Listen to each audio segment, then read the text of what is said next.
Let's get started with our book to the Hebrews. So before I even get started with our notes, I thought, why, and I was asked, why pick Hebrews to study? Why not pick Romans or Corinthians or something? Well, first of all, I already did Hebrew, so I have all my notes on it. So that's one influence. But the other is, I think that the book of Hebrews has been neglected. A lot of times people read the book of Hebrews, and why? Well, it's in the Bible. Okay, so they read it. It's near the end of the New Testament, so they may wait a while until they get to it. But they kind of read it and say, oh, very interesting, that's it.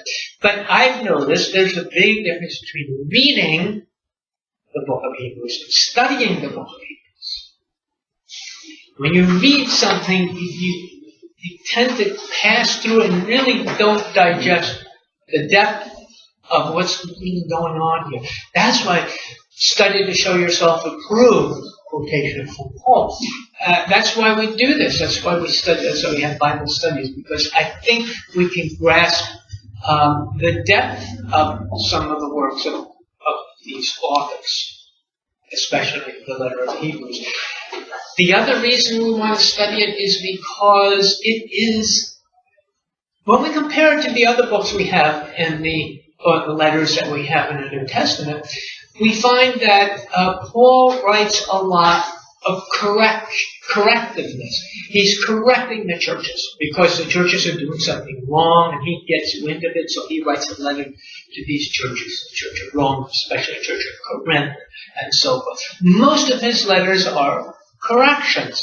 Some of them, they start out nice and everything, but Paul gets into some pretty harsh things to make them listen and correct their practices.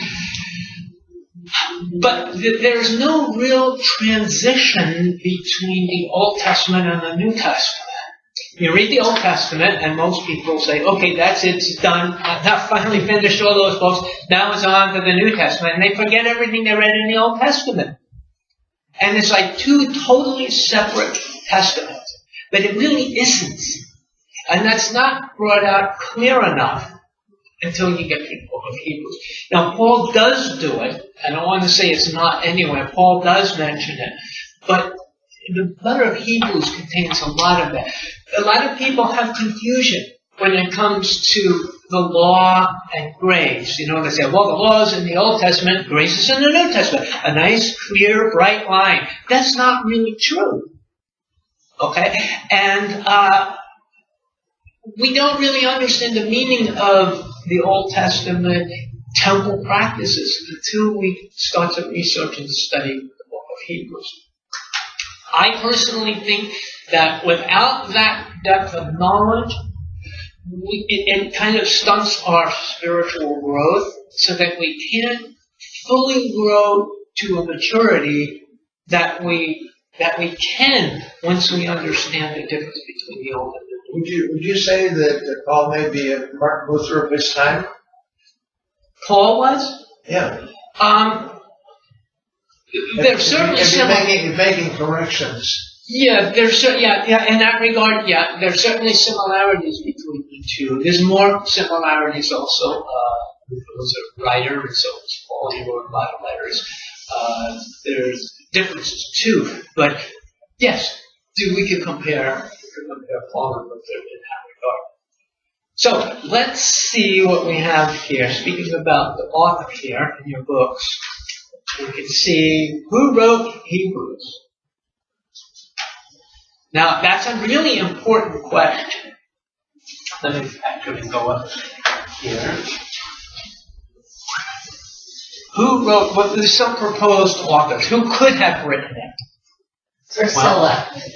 Who's that? Priscilla. Yeah, I like Priscilla. I think Priscilla wrote it. Well, we have Paul, was suggested, Clement.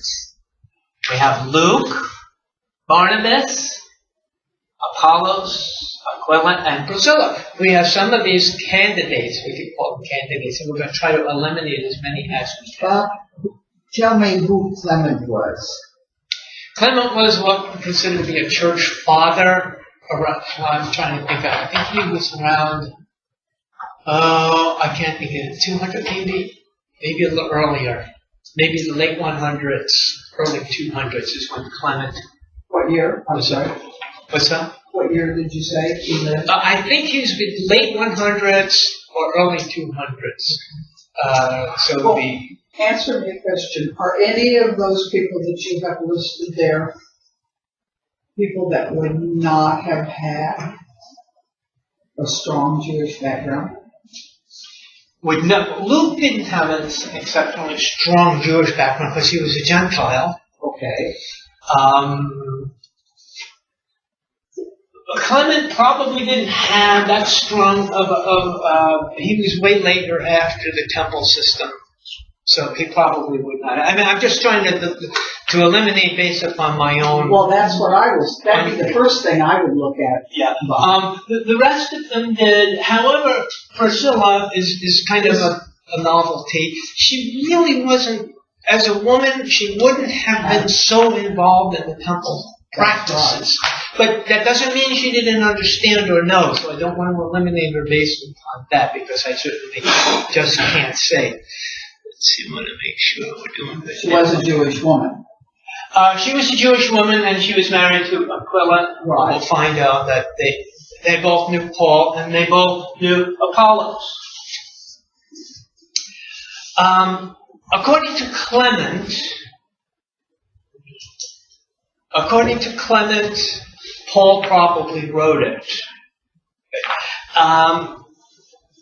It could have been Apollos, as we have here. Luther was one of the first to think that it was Apollos. Harnack thought that it could be either Aquila or Priscilla. And Origen, again another church father going back to the early 2nd century, he says God knows the truth of the matter. So only God knows, so to speak. We don't know. But why do you think it's important? We're going to kind of get to that in a minute here. But why is it important to know who wrote it? Perspective. Yes. Exactly. Perspective is one thing. And who the audience is. Okay, so, and some of those things we will discuss. But one of the things is the canon of the book. And by canon, what I mean is the authenticity of the letter, whether it deserves to be in the Bible. Right. And we don't exactly know what the standard was that they wrote, but we think one of the standards was you had to be either one of the apostles, Paul, including Paul, or very close to one of the apostles. So the problem is if we don't know who wrote it, then how can we substantiate it as being worthy in the New Testament if we don't know for sure? So it does create a bit of a theological problem. Now, does his style resemble Paul's style and the other things we we'll talk about style, some of the details. It's probably not the same style as any of these writers, particularly.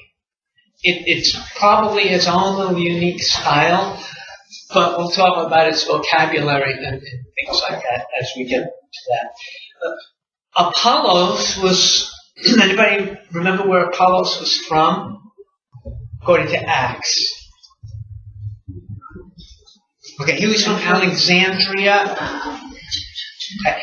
And so they had their own kind of way of looking at things. He was called an Alexandrian Jew. So he had his own way of seeing things, which is different from Palestinian Jew, which is different from an Antiochian Jew, which is different from a Hellenistic Jew. So they all had different ways. So we'll kind of talk about the heterogeneity of Judaism as well in our introduction here.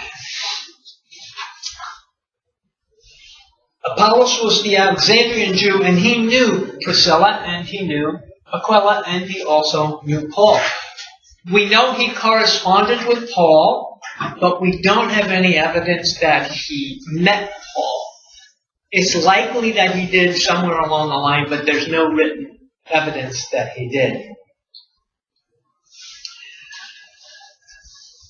If Barnabas wrote it, Barnabas is one of our... Anybody who remember who Barnabas was? Well, Yeah, he was skinned alive.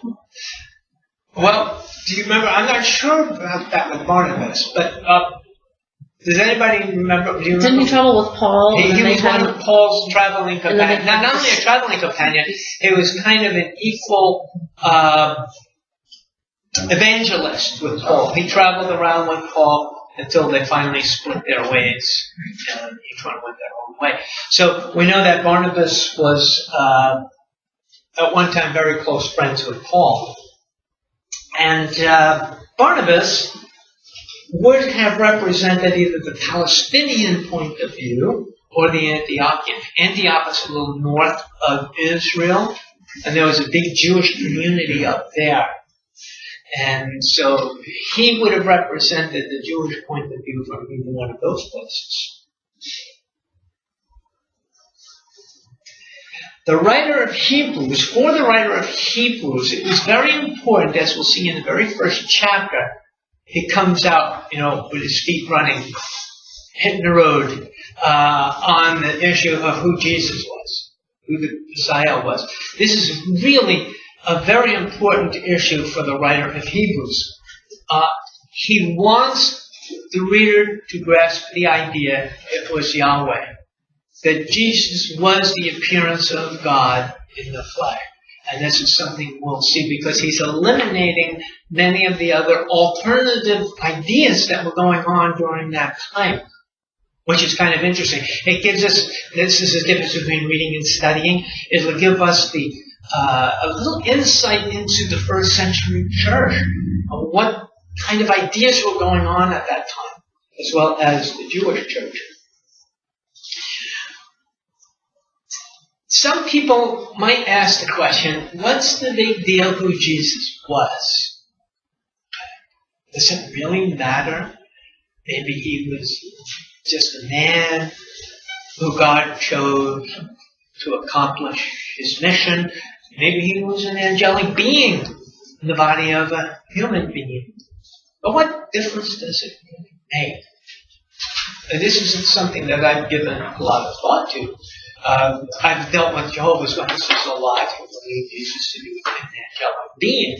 And I thought, well, what's the difference? Am I making a lot to do about nothing here? And I came to the idea that what we're doing is if we don't accept Jesus as Yahweh, we are shortchanging God.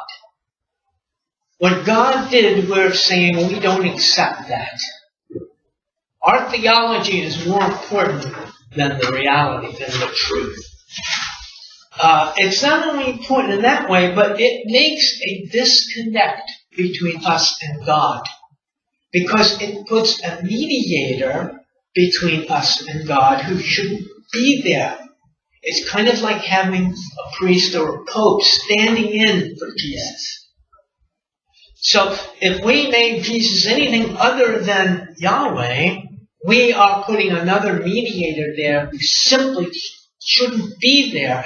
And this is, if it doesn't affect our salvation itself, I'm not going to go that far yet, but I'm going to say if it doesn't, it certainly affects our maturity in helping us to become into the image of Christ.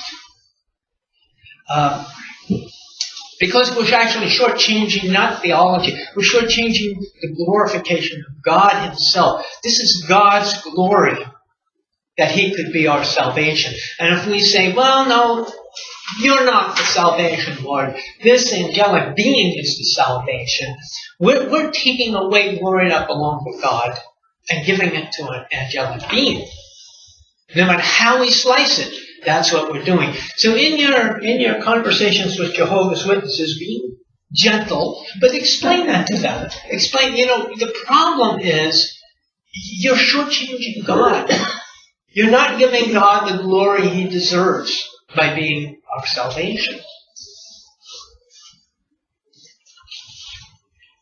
All right, so the date. Now, Clement we talked about, he quotes from this book, and therefore we have to assume that it existed prior to 95. So we were asked, when did Clement live? So it's early in the first century there, late in the first century, 95. So he's actually a little earlier than I even thought, early 100s. Hagner, which is a commentator, places the date in the early 60s. So how do we figure out how old a book is when we don't even know the author? There are certain techniques we can use. We can look into the actual writing and see the way it was written. Not simply the style, but references, yeah. Tenses used. We'll see. I don't want to get too far ahead of myself here. Since knowledge of the author is uncertain, it stands to reason that the date would be as well. Dizon believed that the epistle was written before the outbreak of the persecution in Rome around AD 65. So we have Hagner places it in the early 60s. We have kind of second emotion here by Zahn, who thinks it's probably around 65. He doesn't share exactly why. But we also know, as we will read it, there is no mention of the destruction of Jerusalem.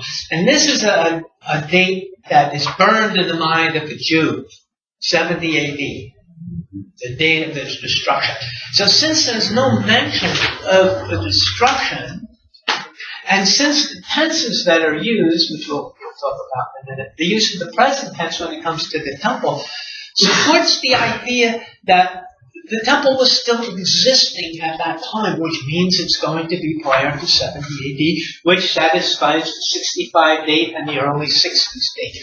So we're kind of like building up or accumulating support for this. We can't nail it, we can't say with any certainty, but we're getting closer to that.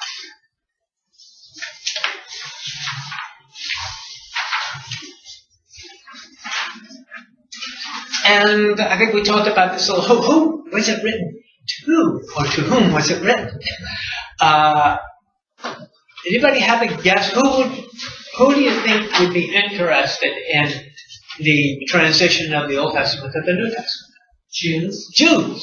So we kind of feel some certainty that he was writing not to the Gentiles who really could care. Yeah, he's writing to the Jews.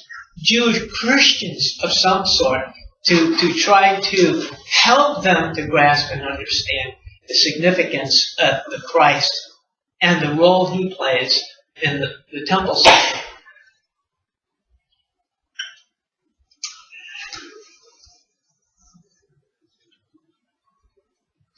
But the most that can be said of the audience is that they were probably Jewish believers in Jesus who were influenced by the Essenes more than the rabbinical tradition. One distinguishing feature of the Essenes is their concern for multiple and frequent baptisms. Has everybody heard of the Essenes? A lot of people have.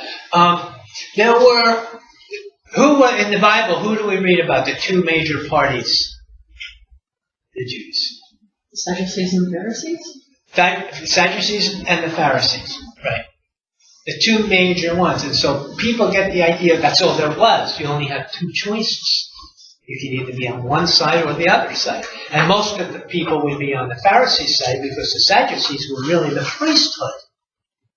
They were kind of a little bit more aloof and exclusive. And I believe they were the wealthy as well.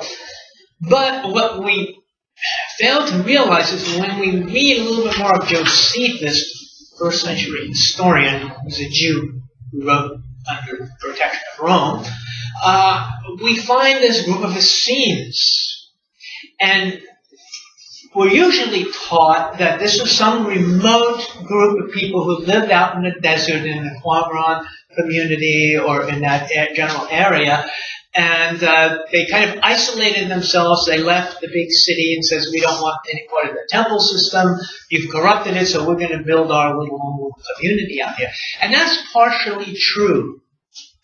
But in addition to that, there were thousands of Essenes, in the sense if we want to think of them like a denomination, who lived in the cities and would just kind of go into the country and do their prayers and do it kind of like a retreat, maybe, I guess you would say. But the Essene way of thinking was kind of common among the average person. So we had these influences. And these are, again, major parties, were three parties according to Josephus: the Sadducees, the Pharisees, and the Essenes. But there's a whole lot of stuff that's going on in between, because the Jews kind of had an open theology. You could follow one of these three groups, or you could fill in the blanks anywhere in between. There were so many arguments as to who the Messiah was, who he was going to be, when he was going to arrive, what he was going to look like, what his role was going to be. Was he going to be divine? Was he going to be an angel? There were so many different ideas that they had. So I want you to understand the heterogeneity of the differences of the Jews in those days. It was probably a lot like it is today in Christianity, where you go on one block you can have 10 different theologies, 10 different churches, all disagreeing with each other. Well, it's kind of the way it was in those days too, from what my readings tell me.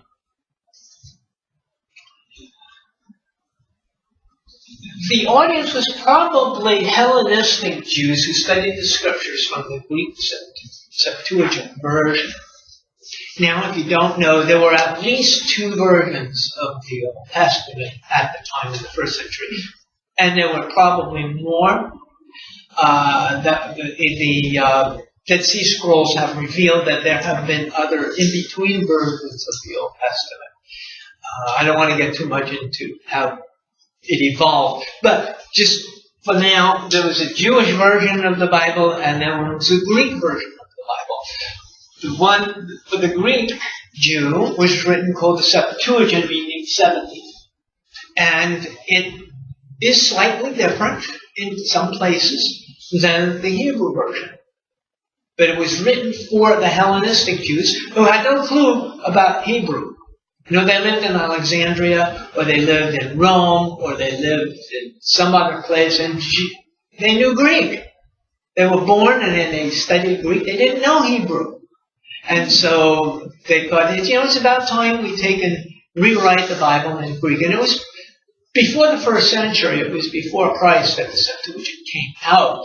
We're going to find that this author of Hebrews uses the quotations from the Septuagint, as well as Paul uses a lot of the quotations from the Septuagint rather than the actual Hebrew version of the scriptures, because most of his audience were Gentiles.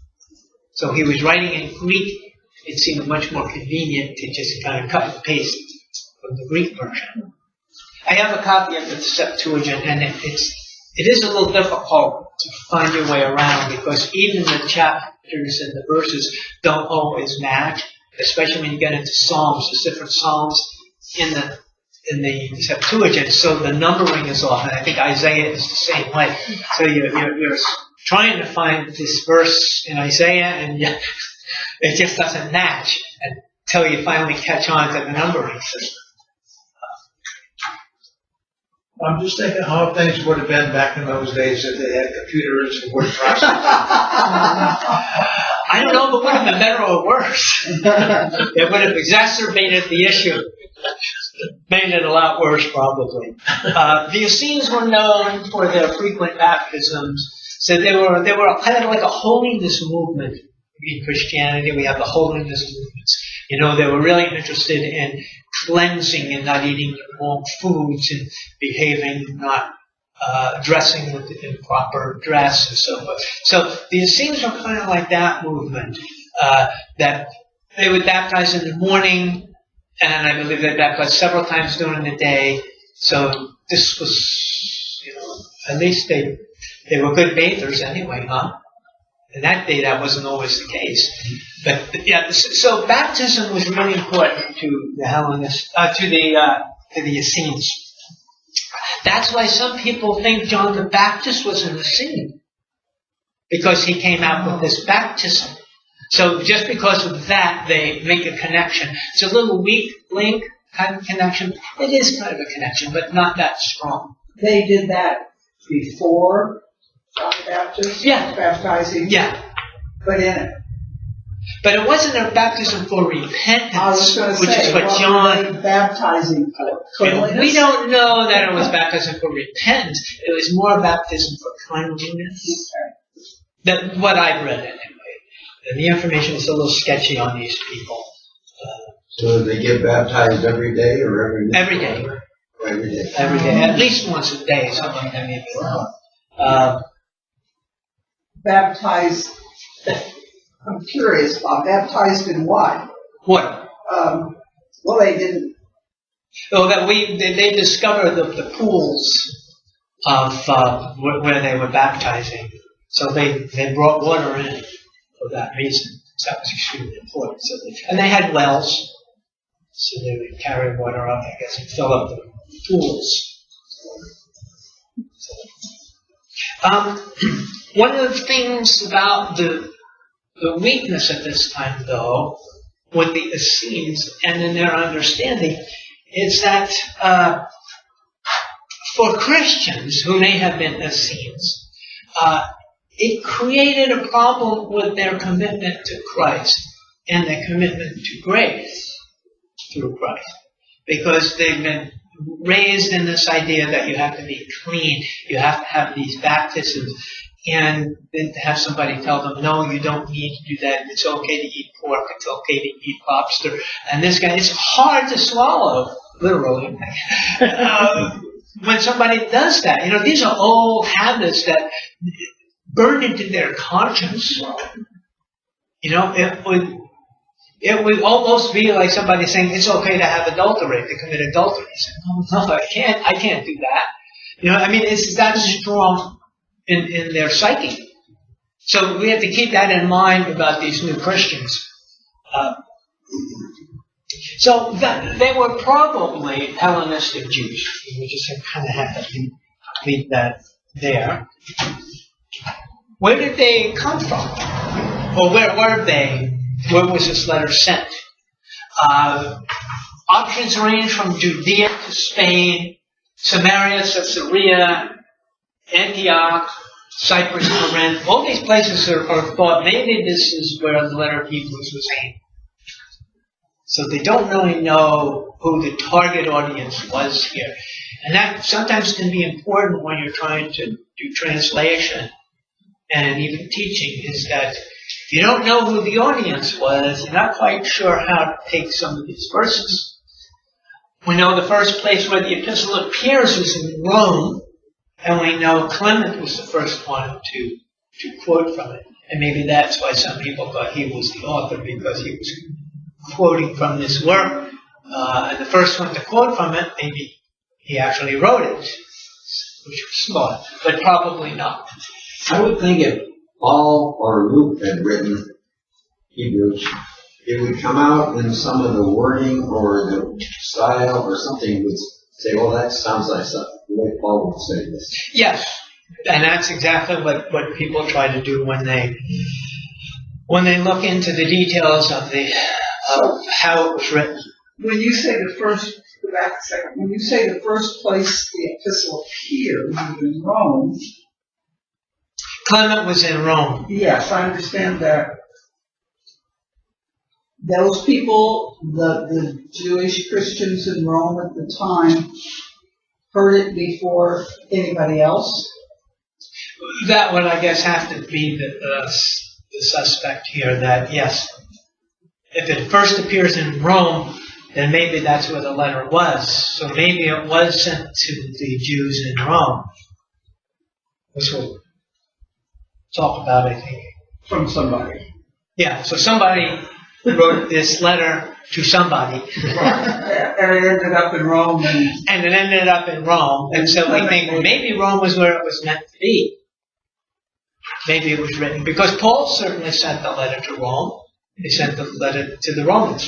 So we think it's possible. Well, Rome was the center of the world. It certainly was. for a while. And Yeah. so the purpose of the letter, Haggai comments that the purpose of the letter may have been to warn Jewish Christian readers against apostatizing to their former Judaism. And apostatizing is a theological term to giving up, walking away from Christianity and taking Judaism back again. So some of them apparently must have felt that they'd given up Judaism. What did they get in return? Is this a either or can I have both? No. You know? And we don't know. We'll probably discuss that as we go through it. But the author was afraid that they were going to go back to their Jewish faith. So he was trying to say, no. You know, it's not an either or here. There's things that are very important that we can take from the Old Testament, from the Jews.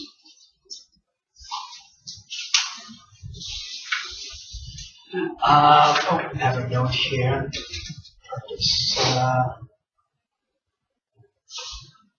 The author here, whoever it is, shows an incomparable superiority of Christ. And I kind of put not only a superiority of Christ, but a uniqueness of Christ.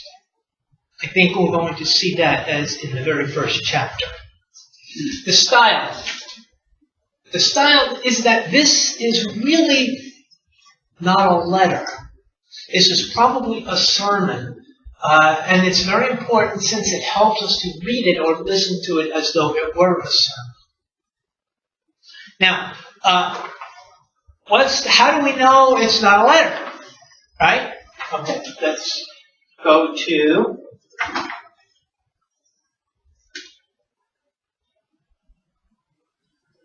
This is how we know. When we go to Romans and Corinthians and some of the other letters that we know of, they have a particular format that they follow. It's not always exactly precise. Sometimes they mix things around a little bit. But it kind of tends to follow at the beginning, the sender, I, Paul, an apostle of Jesus Christ, and goes on. The recipients are unto the Romans, church at Rome. And then he writes a greeting, and then a blessing or a thanksgiving, thanks be to God, and so forth. So that's kind of a formula of a letter. Then the letter body has a form. It's initial exhortation, a thesis statement, what he's trying to say. Then he brings in theological reasons to support it, and ethical admonitions. Usually, again, you may not have all of these elements in every letter, but then the letter concludes with practical matters, individual greetings, where Paul goes through a list and says, we here and my co-workers, thank you, and he'll name the co-workers, personal postscripts, and then a doxology, which is a good word for them. So this is a form of a letter, and we don't see anything like that here in Hebrews. And there's another letter we don't see that in, and it's James. James is also believed to have been a sermon that someone had gotten and rewrote it because James had given it and then entitled it the letter of James. But again, you don't have any of this stuff in there. So that's how we know we're looking at the details, the internal examination of that. So maybe it wasn't sent, so maybe Clement wrote it and preached it at his group in Rome. Well, that would have been one theory. Again, now when we talked about canonicy, how do we know, how can we trust that this belongs in the Bible? A lot of people always throw this up, well, how does that belong in there? And we don't usually have a great answer, unless we do a lot of study. But it depended upon who they believed the author to be. So was Hebrews, everybody said, oh, letter of Hebrews, here it is, let's welcome it, let's just put it in our Bible. No, it didn't happen like that. There was a little discussion over this. St. Augustine and Jerome, they thought Paul wrote it, so they had no problem. Paul wrote it, come on in. Put it in the Bible here. Origen, however, didn't believe that, and he called it a disputed book. He wasn't sure. He said, no, not so quick. Yeah, let's take a minute here, think about this. The churches in Syria in 300 AD, they waited a little while, but then they accepted it in their Bible. Tertullian thought that Barnabas wrote it, who was a friend and a co-worker with Paul, so he didn't have that much of a problem accepting it because, again, we think that one of the criteria of being in the Bible, being canon, was to be written by Paul or by someone close to him, and so Barnabas was as close as you could get to him, so that wasn't a problem. Now Luther. Luther, he gave it the status of what's called deuterocanonical. Deuterocanonical is a word that means not quite first level, second level. So he didn't make it in Luther's mind, the letter of Hebrews did not make it into the first level of authority in Scripture. But he gives it, says, yeah, okay, we'll let it in, but come on, this is, in his words, it's straw mingled with gold. It's got a lot of good stuff in it, but it's got some other stuff. It's just you need to know. It's not important or whatever. That was Luther's way of looking at it.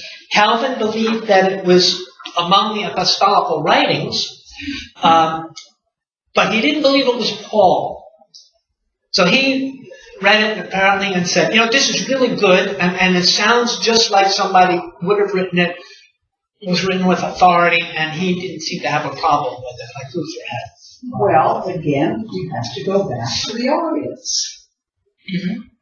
And Luther and Calvin lived in a time when they would not have thought something that was directly associated to things they were telling the Jews were important. Yeah. And, there's probably other influences to Luther as well. Luther was not a friend of the Jews. Right. And so he might have been a little more influenced that this is too much Jewish stuff in here. Exactly. This is supporting the Jewish ideology too much. Exactly. And I'm only saying that from me. I can't point to, give you a footnote to that. But from my own understandings of reading Luther, I think he might have been influenced by the fact that he was not too much up on the Jews. No. The structure, well, we talked about that it wasn't the letter. The author writes with the basic understanding that Christ is key to the real meaning of the Old Testament, especially its fulfillment.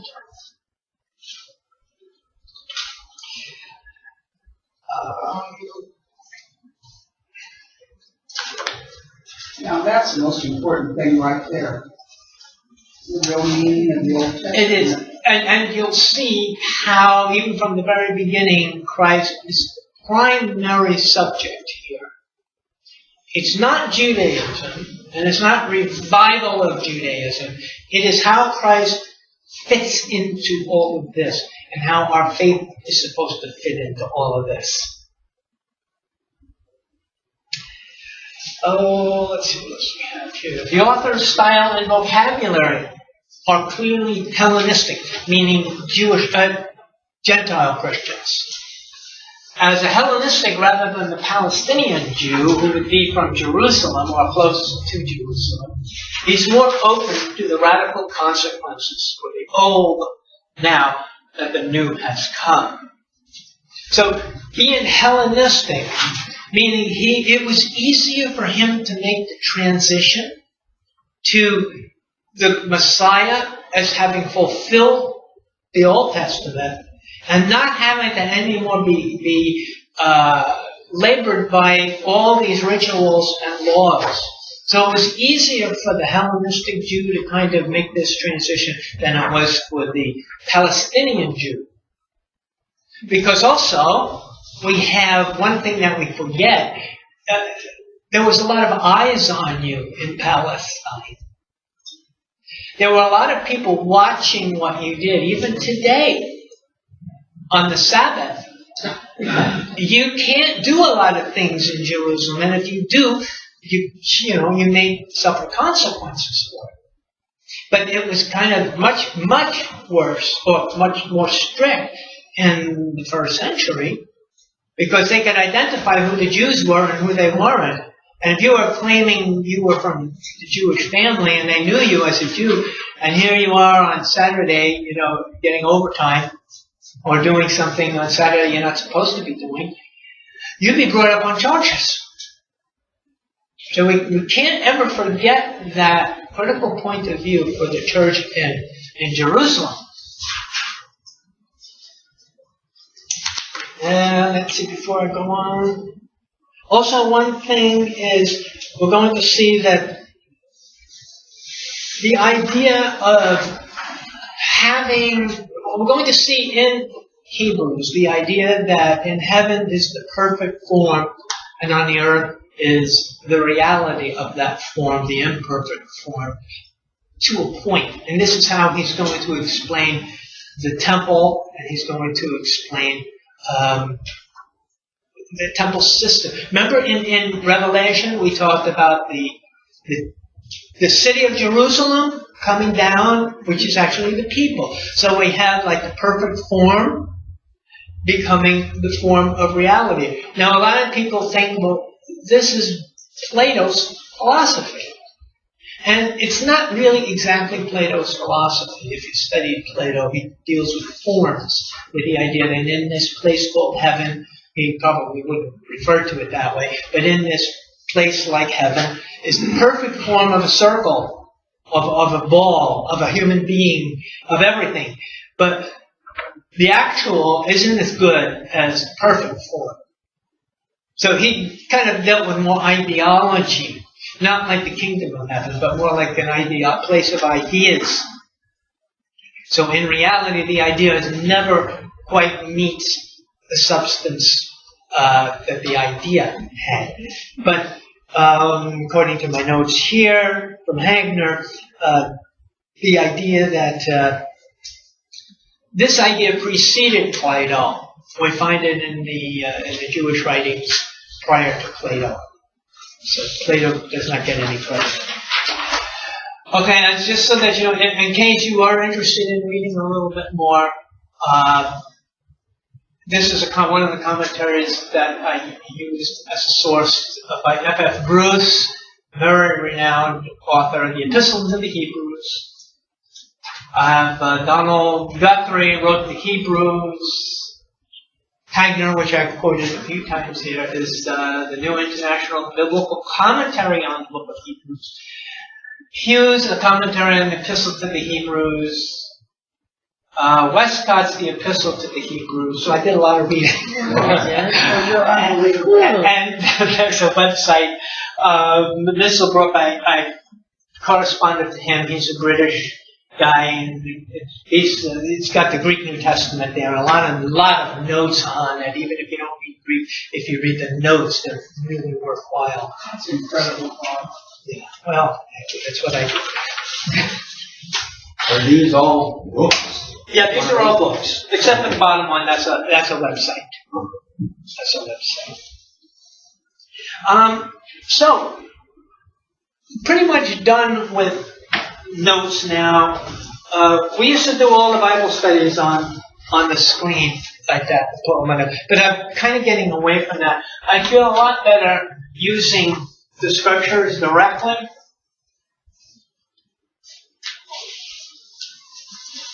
So I'm going to see if we can get back to work. So we'll turn to, and are there any questions on the introduction?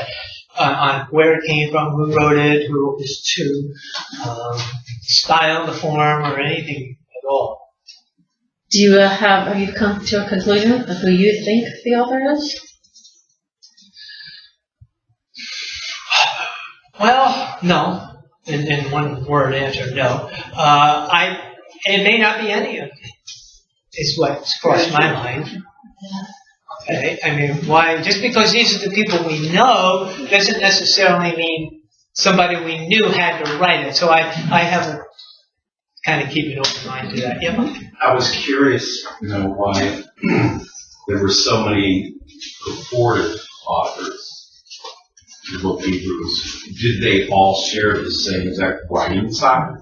Or were there pieces of each suspected author in that document? I don't think that they examined it that carefully Okay. when they made these opinions. I think that based upon vocabulary and stuff like that, it may resemble Paul's writings. But then again, if you've read Paul and you've written something after reading Paul, your writings might be using Paul's vocabulary. You see what I mean? Yeah. So we can't say, well, here's that bright white line between Paul and between Apollo. Well, Apollo certainly would have heard and read the letters of Paul. So he would borrow his vocabulary. And I think we tend to imitate, even as authors, I think we tend to probably imitate an author that we really like a lot too. So I think that those things are clues, but they're no more than clues. Well, I think you said 2 or 3 things that made me think that it wasn't Paul. Paul had a very distinct form, Yeah. which you showed us. All the letters start out to the churches of wherever, and, and this wasn't like that. Also, we have So somebody supporting that idea. probably knew Paul. Right, well, supporting that idea too. If Paul had given a sermon, he probably would have given a sermon to the Gentiles, not to the Jews. So Paul really was an evangelist to the Gentiles. If anybody would have been Peter, who would have given a sermon to the Jews, or even Apollos might have. And this is one of the things I think we really need to use as that criteria. It might have been Apollos who gave a sermon to his fellow Jews. And no chance that it would have been Peter? Peter gets no credit in the Bible for it. I understand. But one of the things about the letter of Hebrews that I didn't say earlier is that the Greek is extremely good. Good, okay. And sophisticated. And so that is not like Peter. Right. And even Paul is probably even more sophisticated than Paul. Right. And John did not write in a sophisticated Greek either. So that's why Luke is mentioned, because Luke tended to have a real good grasp of the Greek, because he was Greek, but he didn't really have the knowledge of the temple system that others would have. So it's just clues here. I wouldn't take a stand on anybody. I might eliminate some people more than others. I'd probably be left with on that list. Apollo is probably one of the people that I would agree should stay on the list. But I also, again, I leave it open to maybe somebody else on the Somebody list. we've never heard of. Somebody we've never heard of. Yeah, exactly, and that's good. Because we've still got a lot of scrolls to go through. Yeah, we might find out someday if somebody actually takes credit for it. So we'll start anyway. It won't take too much time. That's why it's important to always sign your name. Yeah, very true. Remember, the first thing you learn in school is put your names on your papers. Yes. Okay, God's final word is Son.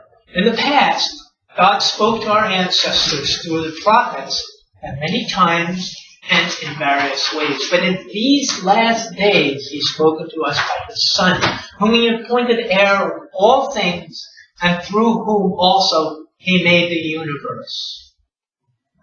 Okay, that's a big opening message here to His audience here. God's revelation here about His Son is not just superior or even unique, as we'll find out, but final. This is it. At many times in various ways. But in these last days, the emphasis. In these last days. Now, the last days are the days after the resurrection. Okay, it's not like, okay, we got like it's the end of the week and that's it, and we're going to be taken up in the rapture or something. No, the last days is the last period of time of God's revelation.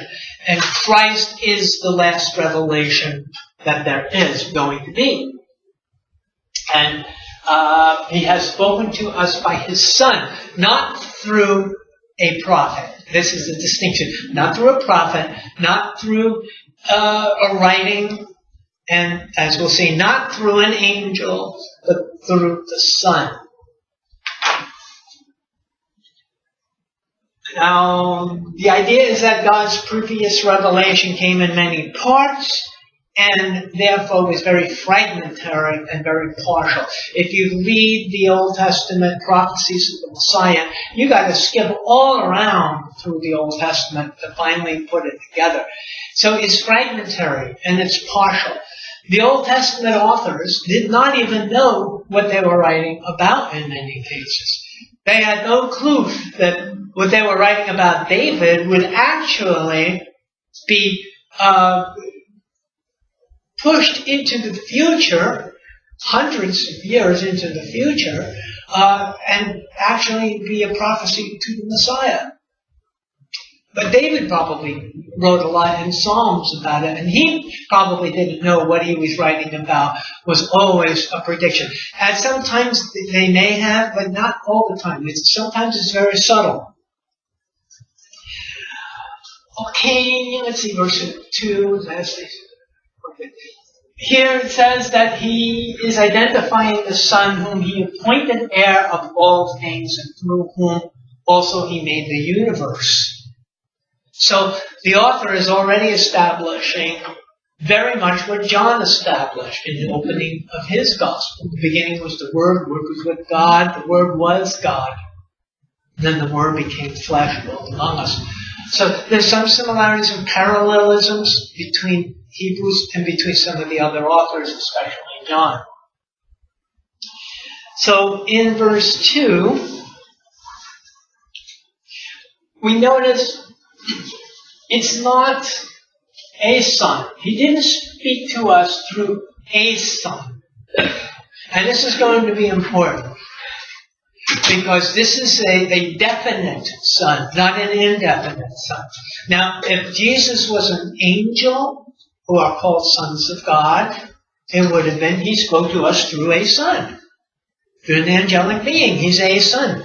But this is through his Son, uniqueness, the uniqueness of Christ. And he was appointed heir of all things. Now, this is an important issue here, that we have to think, when he's speaking about Son here, maybe the first thing that pops into your mind is the Trinity. Father, Son, and Holy Spirit. So here's the Son up with his Father, and then the Son comes down. But I don't want you to use that imagery. I don't think that's helpful.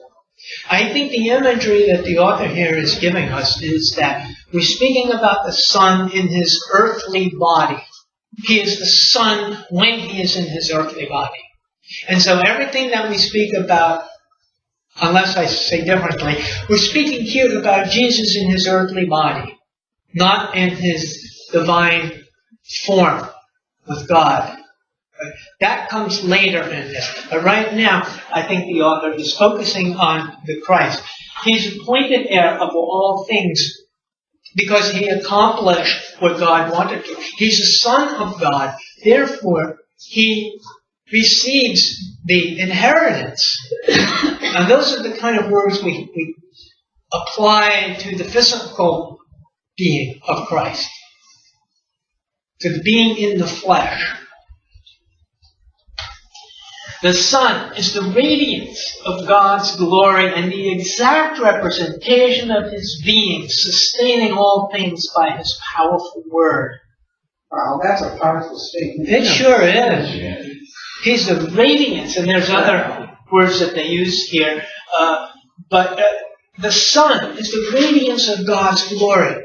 In other words, he radiated the glory of God in as much as he could as a human being, through his righteousness, through his words, things that he spoke. He sustained all things by his powerful word, things that Jesus spoke. So this is extremely important, and to the author is trying to make us understand the importance of the sun. We might relate radiance to light also. Again, making the parallel to John or Revelation. The word here is the exact representation. This means, you might play with that a little bit, and people might play with that. Maybe the Jehovah's Witnesses play with that a little bit, because they can't accept these verses as they exist. Okay, that would not fit their theology. But the exact representation is, if you think of a coin, and if you heat up a coin and put it in wax, and then pull out, you have the exact representation of that coin in wax. So everything that you see on the coin, the face, the writing, is now in the wax. So it's an exact representation of the coin. It is not another coin, but it's a representation of it. It's the same thing with Christ. In his human existence, he was a representation of God. He resembled everything that he could resemble in the human body of God, of Yahweh. And so that's what the author is trying to get at. You see Christ, you see you see the Son, you see the Father. Do the Jehovah's Witnesses not believe that he was God on earth? That's correct. They do not believe that. So this is again the uniqueness of the Son and how he represents God, and he sustains all things by his powerful word.